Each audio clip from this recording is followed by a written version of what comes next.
আসসালামু আলাইকুম রহমতুল্লাহি ওয়া বারাকাতুহু। সুপ্রিয় দর্শক শ্রোতা, আমরা বর্তমানে আমাদের দৈনন্দিন জীবনে একটি প্রয়োজনীয় আসবাব হচ্ছে মোবাইল ফোন।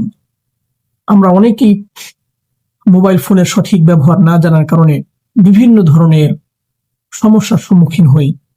এমন একটি বিষয় হচ্ছে, যখন আমরা নামাজে আমাদের মোবাইল ফোন নিয়ে দাঁড়াই, তখন অনেক সময় ভুলবশত নামাজের পূর্বে আমাদের মোবাইল সাইলেন্ট কিংবা বন্ধ করা হয় না।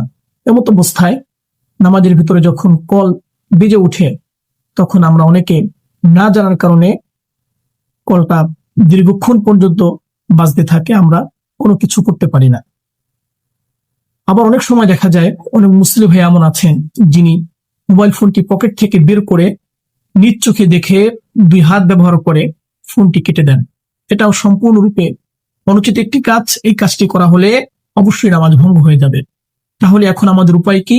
আমাদের উপায় হচ্ছে, যখন নামাজের ভিতরে কখনো মোবাইল বেজে উঠবে, রিং বাজতে থাকবে, তখন আমাদের জন্য করণীয় হচ্ছে, আমরা কলটি না দেখে এক হাতের সাহায্যে হয়তো কেটে দিব, অথবা পাওয়ার বাটন চাপ দিয়ে ফোনটি আমরা সাইলেন্ট করে রাখবো।